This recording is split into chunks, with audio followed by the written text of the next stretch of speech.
میں جس میں آج ہم تصور وسیلہ کے حوالے سے گفتگو کر رہے ہیں. حضرت علامہ حافظ محمد شفاعت رسول صاحب ہمارے ساتھ موجود ہیں. علامہ صاحب، تصور وسیلہ اس کی تعریف ہو گئی، تصور وسیلہ کا ذکر قرآن کریم کے حوالے سے آپ نے ہمیں بتا دیا.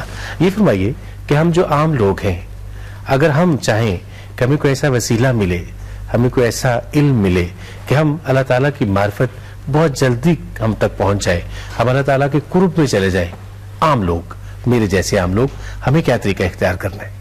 قرآن پاک الحم سے والناس تک انسان کے لیے وسیلہ ہے اچھے اخلاق کا، اچھے عقائد کا اور اچھے نظام کا. مفسرین کرام نے لکھا کہ اگر آپ قرآن پاک کا خلاصہ سمجھنا چاہیں تو سورہ فاتحہ قرآن پاک کا خلاصہ ہے، اور اس میں اللہ تعالیٰ نے وہ سب کچھ بیان کر دیا جو قرآن کے 30 پاروں میں اللہ تعالیٰ نے بیان فرمایا. اور وہ سب سے پہلا نقطہ جو آپ کو ایک انسان بناتا ہے، جو آپ کو مقام انسانیت پر بٹھاتا ہے، جس مقام انسانیت کو قرآن پاک میں اللہ تعالیٰ نے مقام تکریم کہا ہے، وہ ہے رشتہ توحید، تصور توحید، کہ آپ توحید کے وسیلے سے انسان ہونے کے بعد انسانیت کے مقام پر فائز ہوتے ہیں. اگر آپ توحید کو چھوڑ دیتے ہیں تو آپ انسانیت کے مقام سے گر جاتے ہیں.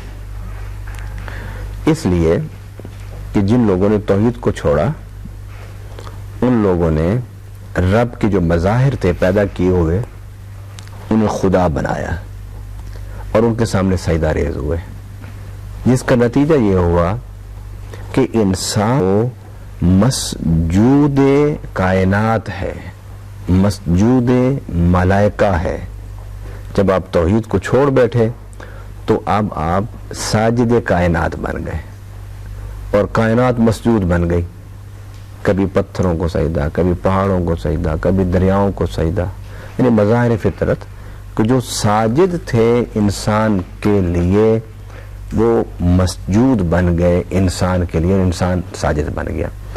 لہذا اگر آپ اچھے انسان بننا چاہتے ہیں تو اس سے پہلے، سب سے پہلے آپ کو اچھی فکر اختیار کرنی ہوگی، اچھی سوچ اختیار کرنی ہوگی، اور اچھی فکر اور سوچ توحید ہے، جس کا ذکر قرآن پاک میں سورہ فاتحہ میں اللہ نے ان الفاظ میں فرمایا: الحمدللہ رب العالمین، کہ رب العالمین کے لیے ساری تعریفیں ہیں.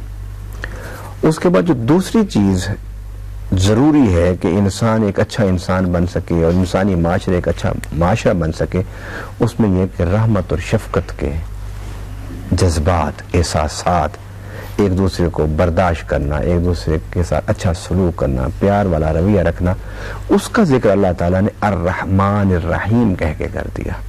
اور اس کی وضاحت پورے قرآن میں اور 22ویں پارے میں اللہ تعالیٰ نے اس کی وضاحت یوں فرمائی کہ اگر میں تمہارے اعمال بد کے مقابلے میں تمہاری گرفت شروع کر دوں تو روئے زمین پر ایک بھی چلنے والا تمہیں نظر نہیں آئے گا. یہ جو اتنے لوگ چل رہے ہیں غلطیوں کوتاہیوں کے باوجود، یہ اس بات کی نشانی ہے کہ اللہ ہمارے ساتھ رحمت والا معاملہ فرما رہا ہے. اب یہ رحمت اور شفقت، پیار والا معاملہ، یہ ایک انسان کو ایک اچھا انسان بنانے میں بڑی مدد دیتا ہے. پھر اس کے بعد قرآن نے فرمایا مالک یوم الدین، کہ تمہیں پیدا کرنے والے نے کسی مقصد کے لیے پیدا کیا ہے، اور وہ مقصد نہ بھلانا. اگر تو دن ہے حساب کا، جس دن اللہ تم سے پوچھے گا کہ میں نے تمہیں زندگی دی تھی، میں نے تمہیں صلاحیتیں دی تھی، تمہیں عقل اور فکر دی تھی، تم نے کہاں یہ خرچ کیا.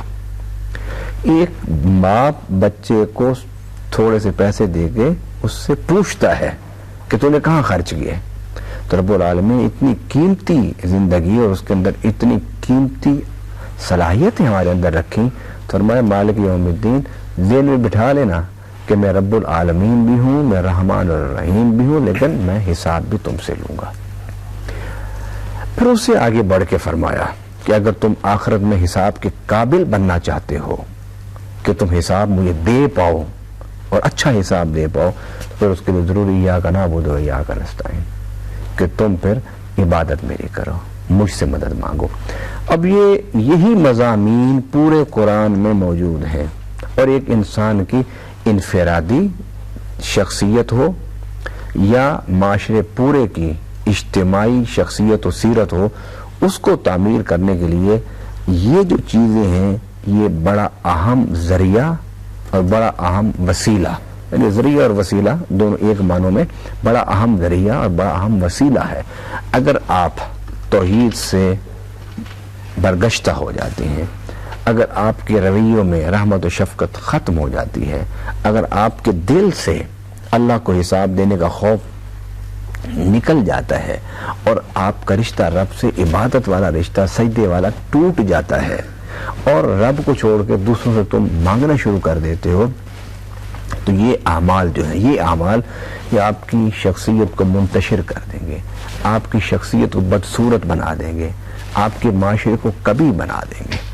لہذا اگر آپ نے اچھے کردار، اچھے اخلاق اور معاشرے کو خوبصورت کرنے کی طرف جانا ہے، تو اس کے لیے یہ اعمال ذریعہ ہیں، اور وہ بڑے 3 یا 4 وہ عمل ہیں کہ ذہنوں میں اللہ کے علاوہ کسی کی حاکمیت نہ ہو، آپ کے کردار میں اللہ کی محکومیت ہو، آپ کا رابطہ اللہ کے ساتھ عبادت کا ہو، اور آپ کا رابطہ مخلوق کے ساتھ خدمت کا۔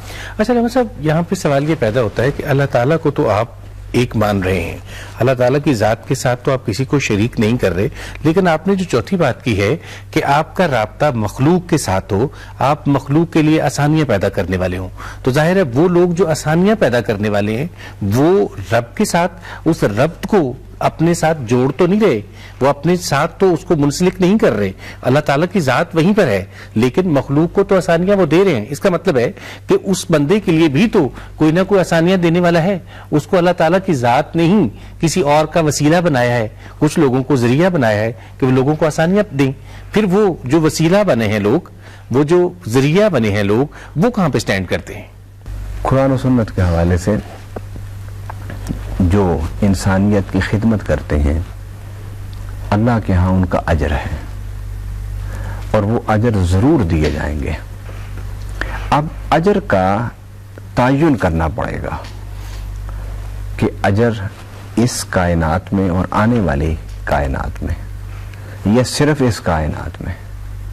قرآن پاک کا فلسفہ یہ ہے کہ جو اللہ پر یقین رکھ کے مخلوق کی خدمت کرتا ہے کہ میں اس لیے مخلوق کی خدمت کر رہا ہوں کہ یہ میرے اللہ نے ان کو بنایا ہے، اور میرے آقا صلی اللہ علیہ وسلم نے فرمایا الخلق عیال اللہ، کہ یہ مخلوق اللہ کا کنبہ ہے، تو آپ اسے اگر اللہ کا کنبہ سمجھ کے اس کو خدمت کرتے ہیں تو گویا آپ کے ذہن میں اللہ ہے۔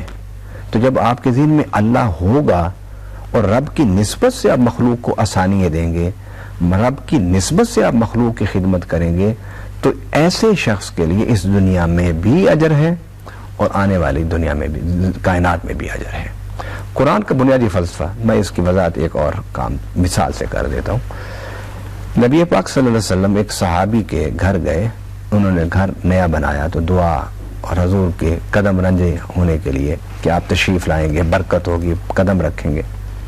تو آپ جب اس کے گھر میں داخل ہوئے تو میرے آقا صلی اللہ علیہ وسلم نے روشن دان دیکھا، پوچھا کہ یہ روشن دان کیوں بنایا آپ نے؟ حضور ہوا کے لیے۔ میرے آقا مسکرایا اور فرمایا کہ اگر تم روشن دان بناتے ہوئے نیت کر لیتے کہ مجھے آذان کی آواز آئے گی تو ہوا نے تو آنا ہی تھا، تو تمہیں اس کے بنانے کا بھی اجر ملتا۔ کیا مطلب کہ آخرت میں بھی تمہیں اس کا فائدہ ہوتا اس نیت سے بنانے کا۔ دنیا میں تو تم اجر لے ہی رہے ہو نا، دنیا کا اجر تو یہ ہے کہ روشن دان بنایا تو ہوا آ رہی ہے، یہ اس کا اجر کہہ لیں، صلہ کہہ لیں، اس کا بدلہ کہہ لیں، اس کا فائدہ کہہ لیں. تو میں اگر اسی کام کو تو اس نیت سے کرتا کہ مجھے آذان کی آواز آئے اور میں آذان سن کے مسجد میں جاتا اور رب کو سجدے کرتا، تو اس نیت سے تیرے اجر 2 ہو جاتے. یہ ذہن میں رکھیے کہ وَمَن يَعْمَلْ مِثْقَالَ ذَرَّةٍ خَيْرًا يَرَهُ وَمَن يَعْمَلْ مِثْقَالَ ذَرَّةٍ شَرًّا يَرَهُ، کہ ذرے کے برابر بھی کوئی اچھا عمل کیا تو اس کا بدلہ پاؤ گے، اور ذرہ کے برابر بھی اگر تم نے برا کام کیا تو اس کی سزا پاؤ گے. سزا کہہ لیں، جزا کہہ لیں، اجر کہہ لیں یا ری ایکشن کہہ لیں.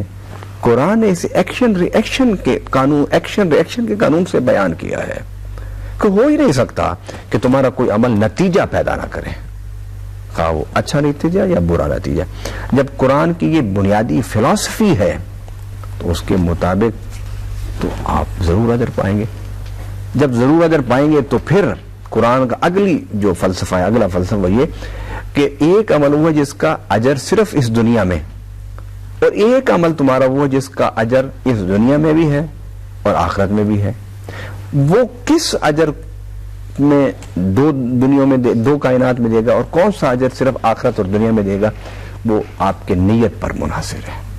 فرمایا کہ اگر تم صدقہ کرتے ہو ریاکاری کے لیے کہ لوگ تمہیں کہیں بڑے سخی ہیں، تو تمہیں اس کی شہرت ملے گی دنیا میں، آخرت میں کچھ نہیں ہے.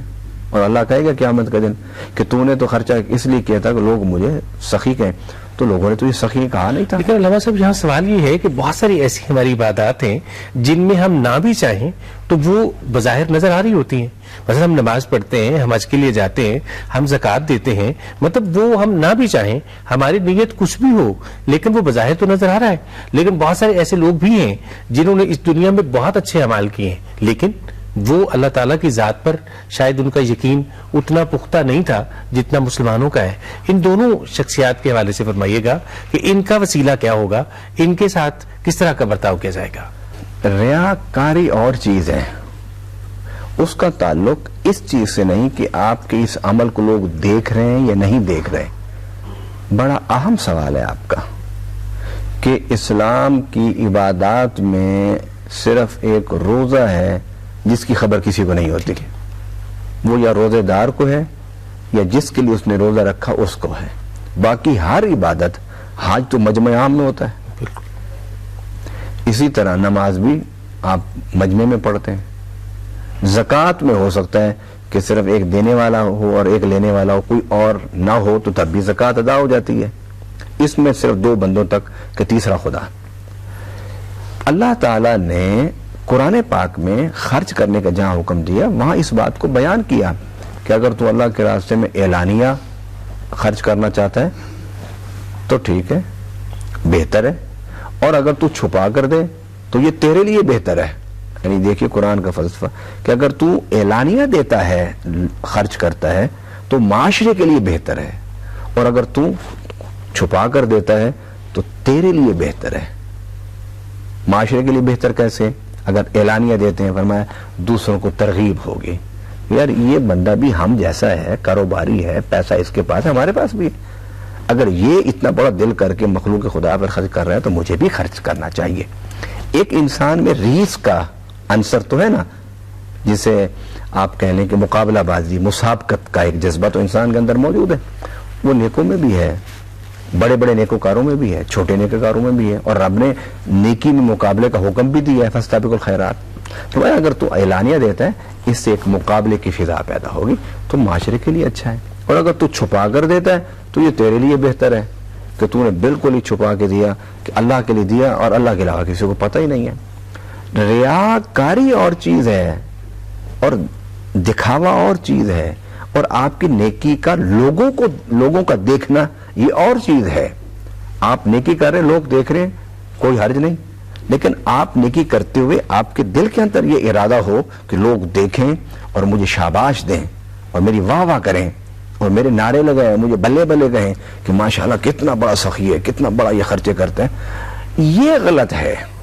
اعلانیہ خرچ کرنا غلط نہیں ہے، اس اعلانیہ خرچ کرتے ہوئے مخلوق خدا سے داد وصول کرنے کے جذبات اپنے اندر پیدا کرنا یہ غلط ہے. لہذا عبادت تو ہونی ہی اعلانیہ چاہیے، تاکہ برائی کا خاتمہ ہو، اچھائی پھیلے. اور قرآن پاک میں اللہ تعالیٰ نے فرمایا ان الحسنات یذہبن السیئات. اب اس کے دو تصور ہیں، میں پہلے ترجمہ کر دوں پھر دو تصور بیان کر دوں. بے شک نیکیاں جو ہیں وہ برائیوں کو بہا کے لے جاتی ہیں. اب اس کا ایک روحانی ایک اس کا مفہوم ہے. روحانی مفہوم یہ ہے کہ آپ نے گناہ کیا دن میں، اس کے بعد آپ نے نیکیاں کی، تو آپ کے جو نیکی ہیں آپ کے گناہوں کو صاف کر دیں گی. جس نبی صلی اللہ علیہ وسلم نے فرمایا کہ جو مجھ پر درود پڑھتا ہے اللہ تعالیٰ اس کو 10 نیکی عطا فرماتا ہے، 10 اس کے گناہ معاف ہو جاتے ہیں، 10 درجے اس کے بلند ہو جاتے ہیں. ایک یہ ہے کہ نیکی گناہوں کو بہا کے لے جاتی ہیں کہ جب گناہوں کے بعد اللہ آپ کو نیکی کی توفیق دیتا ہے تو آپ کے گناہ مٹ جاتے ہیں. دوسرا یہ ہے کہ جب آپ معاشرے میں اعلانیہ کوئی غلط کام کریں گے، معاشرے میں کوئی فرد بھی یا معاشرہ کرے گا، تو اس کے بعد دوسری طرف سے اچھائیوں کی ایک سیلاب آئے گا، ایک اچھائیوں کی یلغار ہوگی، تو نتیجتاً یہ ہوگا کہ معاشرے میں رہنے والے لوگوں کے ذہنوں کو جہاں سیئات کی طرف متوجہ کرنے کے لیے ایک ایکٹیویٹیز تھی، وہاں آپ نے حسنات کی طرف متوجہ کرنے کے لیے ایک سرگرمیاں پیدا کر دیں. اللہ صاحب آپ نے فرمایا کہ اللہ تعالیٰ جسے توفیق دے گا، اللہ تعالیٰ جسے دے گا، اللہ تعالیٰ کی ذات جسے ترغیب دے گی. جب اللہ تعالیٰ کی ذات نے یہ ساری ترغیب دینی ہے، جب اللہ تعالیٰ کی ذات نے یہ سارے وسائل پیدا کرنے ہمارے لیے، تو پھر انسان کہاں پہ سٹینڈ کر رہے ہیں؟ اللہ تعالیٰ کی ذات ہی سب کچھ کر رہی ہے نا. قرآن پاک میں اللہ تعالیٰ نے بڑا واضح الفاظ میں ارشاد فرمایا کہ میں نے اس انسان میں جو صلاحیتیں رکھی ہیں ان صلاحیتوں کے اندر ایک ایسا سسٹم رکھ دیا ہے کہ اگر وہ نیکی کی طرف آنا چاہے تو نیکی کی منزلیں چڑھتا جائے گا، اور اگر برائی کی طرف آئے تو برائی کی منزلیں چڑھتا جائے گا. قرآن پاک میں اللہ نے فرمایا قل الحق من ربکم فمن شاء فلیؤمن ومن شاء فلیکفر، کہ اللہ تعالیٰ کی طرف سے حق آ گیا ہے، اب تم میں سے جو چاہے جو راستہ چاہے اختیار کر لیں، انکار کر دیں یا اس کو اختیار کر لیں. اب انسان کے اندر یہ دونوں صلاحیتیں اللہ نے رکھی ہیں، اختیار حق بھی اور انکار حق بھی. جب دونوں صلاحیتیں اللہ نے رکھی ہیں تو اللہ تعالیٰ نے انسان کو اتنا مجبور نہیں پیدا کیا کہ وہ ابتدا سے ہی مجبور ہو. نہیں، ابتدا سے مجبور نہیں ہے. دونوں راستے آپ کے سامنے، آپ کے لیے دونوں راستے ایک جیسے ہیں، جدھر چاہیں آپ چلے جائیں. مگر قرآن کے فلسفے کے مطابق جب آپ نیکی کا راستہ اختیار کر لیں گے پھر آپ کا گناہ کی طرف آنا مشکل ہو جائے گا. اگر آپ گناہ کے راستے پر چل نکلیں گے پھر آپ کا نیکی کے راستے کی طرف آنا مشکل ہو جائے گا. اس لیے کہ جب نیکی کے راستے کی لذتیں انسان کو آتی ہیں تو وہ گناہ کی لذتوں کو بھول جاتا ہے، اور جب اسے گناہ کے راستے کی لذتیں اس کے رچ بس جاتی ہیں تو پھر اس کو نیکی میں لذت نہیں آتی. پھر اسلام صاحب یہ جو تصور وسیلہ جس کا آپ نے بڑی تفصیل کے ساتھ ہماری رہنمائی فرمائی، دیگر ادیان جو ہیں ان میں بھی یہ تصور ہے وسیلے کا؟ جتنے ادیان ہیں، ادیان کو ہم دو قسموں میں تقسیم کرتے ہیں. ایک ابراہیمی ادیان ہے اور دوسرے غیر ابراہیمی ادیان. اسلام، کرسچینٹی، جوڈازم، یہ تینوں جو ادیان ہیں انہیں ہم ابراہیمی ادیان کہتے ہیں. اور باقی جو مذاہب ہیں، ہندوازم ہے، سکھزم ہے اور شینٹوازم ہے، بدھزم ہے، یہ جتنے بھی ہیں ان کو ہم کہتے ہیں غیر ابراہیمی مذاہب. اور ہر مذہب میں وسیلہ موجود ہے. کوئی دنیا میں ایسا مذہب نہیں کہ جس میں وسیلہ کا تصور نہ ہو. میں یہ کہتا ہوں کہ وسیلے کا تصور یہ اترا نہیں ہے. مطلب ہے کہ انسان اس کو صرف اس لیے نہیں سمجھتا وسیلے کو کہ وسیلہ ضرورت ہے میری زندگی میں کہ یہ کتابوں میں آیا ہے. جب انسان خود زمین پر اترا ہے نا تو وسیلے کے تصور کو لے کے اترا ہے. علامہ صاحب بہت سارا شکریہ آپ کا کہ آپ نے ہماری رہنمائی فرمائی. بڑا آسان سا ہمارا ای میل ایڈریس info@shafaat-rasool یعنی info@shafaat-rasool info@shafaat-rasool@yahoo.com اس ای میل ایڈریس پر آپ ہماری رہنمائی کر سکتے ہیں کہ ہم آنے والے پروگرامز کس طرح کے کریں اور ان میں کون سے موضوعات جو ہیں وہ آپ چاہتے ہیں کہ ہم ان کو لے کر آئیں اس پروگرام میں. میں اور آپ اپنے لیے جو کچھ کرتے ہیں وہ میرے اور آپ کے ساتھ ختم اور دفن ہونے والا ہے، لیکن وہ شمع جو ہم پرائی آنکھوں میں روشن کرتے ہیں اور وہ دیے جو ہم دوسروں کے لیے جلاتے ہیں ان کو ختم ہونے میں بڑی دیر لگتی ہے. دوسروں کے لیے آسانیاں بانٹیے. اللہ تعالیٰ کی ذات آپ کو بہت ساری آسانیاں دے گی. انشاءاللہ اگلے پروگرام میں ایک نئے موضوع کے ساتھ آپ سے پھر ملاقات ہوگی. تب تک کے لیے اجازت دیجیے گا. اللہ حافظ.